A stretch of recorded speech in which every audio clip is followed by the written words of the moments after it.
Hello everyone, welcome back to Study IQ Judiciary. This is me Vasudev Monga. In today's lecture we are going to see the evidentiary value of the discovery statement. See, in this series of the evidentiary values we have already covered the evidentiary value of the confession, extrajudicial confession, hostile witness क्या होता है, TIP क्या होता है, last seen together theory क्या होता है. ये जो सारे के सारे यहाँ पे एविडेंसेस हैं ये यहाँ पे ट्रायल की स्टेज में यहाँ पे कोर्ट के सामने प्रोड्यूस किए जाते हैं. अब इनमें से कुछ एविडेंसेस यहाँ पे सब्सटेंटिव पीस ऑफ एविडेंस है, यानी कि जिनकी एविडेंशियरी वैल्यू काफी हाई होती है, यानी कि इनके ऊपर यहाँ पे कोर्ट रिलाय करके आपको डायरेक्टली कन्विक्ट भी कर सकता है. मतलब एक एक ऐसा एविडेंस हमें देखना पड़ेगा. बट बहुत सारे एविडेंसेस यहाँ पे होते हैं जो कि यहाँ पे सिर्फ कॉरोबरेटिव पीस ऑफ एविडेंस होते हैं. और कॉरोबरेटिव पीस ऑफ एविडेंस का मतलब होता है कि वो एविडेंस जिसकी यहाँ पे एविडेंशियरी वैल्यू कम होती है, वो एविडेंस जिनको यहाँ पे और एविडेंसेस की सपोर्ट चाहिए होती है प्रोसिक्यूशन केस को एस्टेब्लिश करने के लिए. उसी तरह से आज हम यहाँ पे एक सर्कमस्टेंशियल एविडेंस को देखेंगे, that is the evidentiary value of the discovery statement. Evidentiary value of the discovery statement. See, section 27 of the Indian evidence act यहाँ पे डिस्कवरी स्टेटमेंट की बात करता है. पहली बात तो अगर हम करते हैं कि सेक्शन 25 और 26 में क्या दिया है. Section 25 of the Indian evidence act यहाँ पे क्लियरली बताता है कि अगर यहाँ पे आप यहाँ पे पुलिस को कोई कन्फेशन देते हो तो वो यहाँ पे एडमिसिबल नहीं होता. यानी कि any confession given to the police officer is not admissible in the court of law. और वहीं अगर आप यहां पे एविडेंस पुलिस कस्टडी में दे रहे हो, तो एज पर सेक्शन 26 क्या बोलते हैं, that evidence is also not allowed as per section 26 of the Indian evidence act. But section 27 is an exception to the section 25 and 26 of the Indian evidence act, जो कि यहां पे ये बोलता है कि जो यहां पे आपने कन्फेशन दिया ना, यानी कि अगर ए एक कन्फेशन देता है पुलिस ऑफिसर को, ए अगर यहां पे कन्फेशन देता है पुलिस ऑफिसर को कि मैंने बी को मार दिया, बी को मैंने यहां पे उसके घर पे जाके मारा, मैंने क्यों मारा, मेरा ये मोटिव था कि इसने मेरे साथ ये सब कुछ पहले किया था, अब मैंने उसको मार दिया, उसके बाद मैंने उसकी डेड बॉडी को वहां पे छुपा दिया, मैंने उसको एक नाइफ के साथ मारा है और इस नाइफ को भी मैंने वहां पे छुपा दिया. नाउ दिस होल स्टेटमेंट, जो पूरी की पूरी स्टेटमेंट है, ये एक कन्फेशन है. बट ये कन्फेशन अगर आप एक पुलिस ऑफिसर को दे रहे हो, ये बात हम ऑलरेडी समझ चुके हैं when we have seen evidentiary value of the confession. उसमें हमने क्लियरली ये चीज को देखा है कि अगर हम कन्फेशन पुलिस ऑफिसर को दे रहे हैं तो वो एडमिसिबल नहीं है, उसकी कोई एविडेंशियरी वैल्यू नहीं है. बट अगर हम कन्फेशन जुडिशियल मैजिस्ट्रेट को दे रहे हैं then it is a substantive piece of evidence. But अब जो हमने यहां पे पुलिस ऑफिसर को एविडेंस दिया, इस स्टेटमेंट में यहां पे जो कन्फेशन में कुछ कुछ पार्ट ऐसा है जो कि यहां पे ना हमें डिस्कवरी स्टेटमेंट पे ले आता है.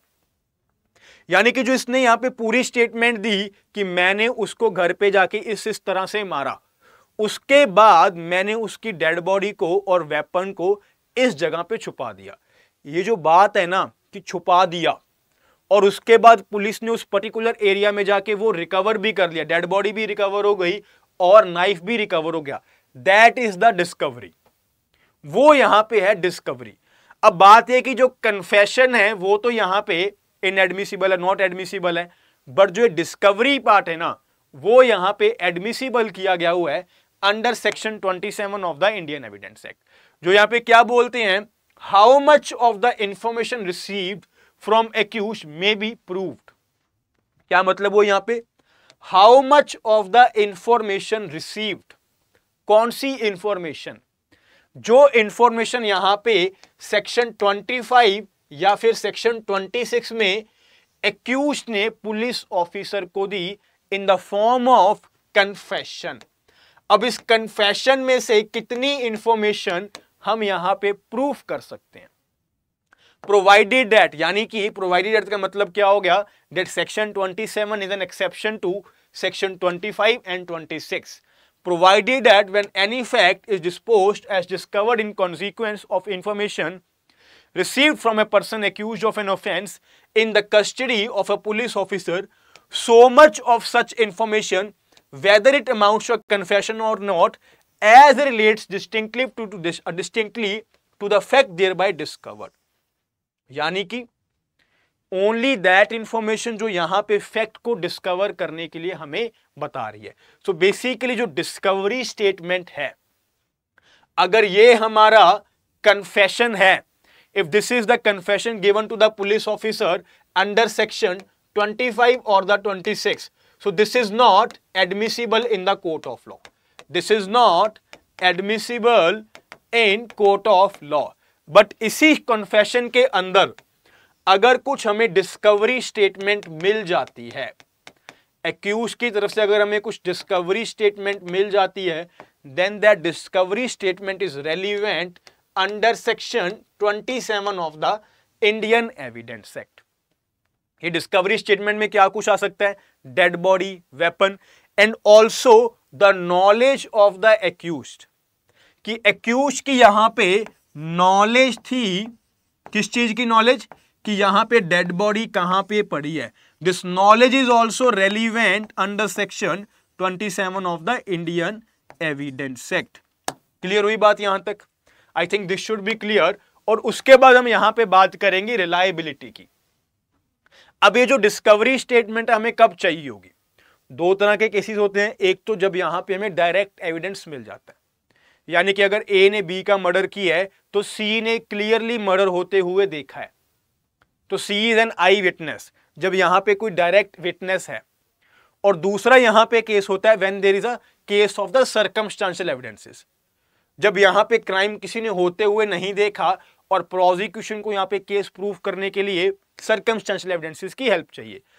अब जो ये सर्कमस्टेंशियल एविडेंसेस हमें चाहिए, यहां पे एविडेंसेस की जो चेन बनेगी, this chain should be complete. ये जो यहां पे चेन है ये कंप्लीट अगर होगी, then only the accused can be convicted. Then only the accused can be convicted. And जो डिस्कवरी स्टेटमेंट है ना आपकी, वो इसी चेन में यहां पे it is one of the corroborative piece of evidence. यानी कि ये एक कोई इंडिपेंडेंट एविडेंस नहीं है. जिस तरह से हमारा जो एक कन्फेशन है, अगर ये मैजिस्ट्रेट को दिया होता तो कन्फेशन यहां पे सब्सटेंटिव पीस ऑफ एविडेंस होता और डायरेक्टली इस कन्फेशन के बेस के ऊपर यहां पे आपको सजा भी हो जाती. बट उसी कन्फेशन को जब पुलिस ऑफिसर को दिया गया वो नॉट एडमिसिबल है. बट जब पुलिस ऑफिसर को उस कन्फेशन में से कोई डिस्कवरी स्टेटमेंट मिली है ना, तो वो यहां पे एक कोरोबरेटिव पीस ऑफ एविडेंस की तरह से प्रोसिक्यूशन की हेल्प करेगा. यानी कि जो बाकी एविडेंसेस हैं उनके साथ ये चेन को कंप्लीट करेगा सर्कमस्टेंशियल एविडेंसेस की. सर्कमस्टेंशियल एविडेंसेस को जब चेन को कंप्लीट करेगा, then it will play a role of the corroborative piece of evidence. तो मेरा क्वेश्चन आपसे ये है कि अगर यहां पे और कोई भी एविडेंस नहीं मिला, सिर्फ एक कन्फेशन मिला जो कि पुलिस ऑफिसर को दिया गया, और उस पुलिस ऑफिसर को कन्फेशन में से एक डिस्कवरी स्टेटमेंट हमें मिल गई, तो क्या यहां पे court on the basis of this discovery statement आपको कन्विक्ट कर सकता है? नहीं कर सकता. So the answer is clearly no. Why no? Because this is a corroborative piece of evidence and not an independent piece of evidence. It is not an independent piece of evidence. Because यहाँ पे ये corroborative piece of evidence है, it needs support of the other evidence. अगर ये independent होता, जैसे कि confession to the judicial magistrate, तब हम यहाँ पे conviction कर सकते थे. But because it needs the support, it needs the chain to be complete of the circumstantial evidences, तो इस केस में ये सिर्फ corroborative piece of evidence है, which is a weak piece of evidence, which is a weak piece of evidence. Is it clear? All right. And जो बच्चे अभी तक जिन्होंने अभी यहाँ पे स्टडी आईक्यू जुडिशरी का लाइफ फाउंडेशन बैच 2 नहीं ज्वाइन किया, उनको मैं ये बता दूं कि यहाँ पे 18 जुलाई को आपकी आखिरी डेट है. यानी कि 18 जुलाई को आपकी यहाँ पे एडमिशंस बंद हो जाएंगी. आपको स्टडी आईक्यू जुडिशरी की वेबसाइट पे जाना है, वेबसाइट पे जाके आप जब लाइफ फाउंडेशन बैच 2 को देखोगे, वहां पे बाय करते टाइम आपको ये कोड यूज करना है, DEV देव। ये कोड यूज करते यहां पे आपको ये आप परचेज कर पाओगे इस कोर्स को, and you can start with your preparation of the judiciary. All right then, thank you so much. I will see you in the live classes.